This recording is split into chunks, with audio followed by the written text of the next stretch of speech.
gens, en lisant Le Triangle de la soif, par exemple, se disent tiens, le Jourdain aujourd'hui, alors qu'on pense à ce grand fleuve mythique décrit dans la Bible, qu'aujourd'hui c'est un mince filet d'eau boueuse, qu'à 5 mètres des rives du Jourdain, il y a des barrières grillagées qui empêchent l'accès aux populations à ce mince filet d'eau boueuse, que la distribution de l'eau dans certaines zones et dans les territoires occupés est sous le contrôle de Tsahal.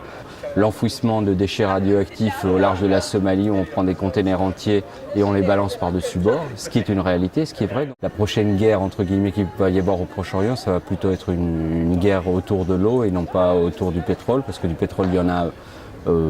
partout, non, bon, en tout cas partout, il y en a de beaucoup d'endroits, mais pas qu'au Proche-Orient.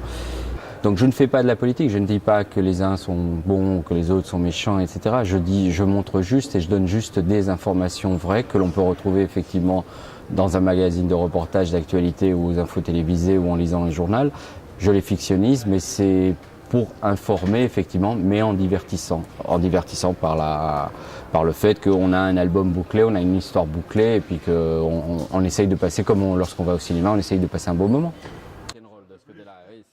Mais il y a des images d'autres parce que intimement au fond de moi-même, je voudrais qu'un jour, oui, j'espère qu'un jour ils réussiront à vivre tous ensemble.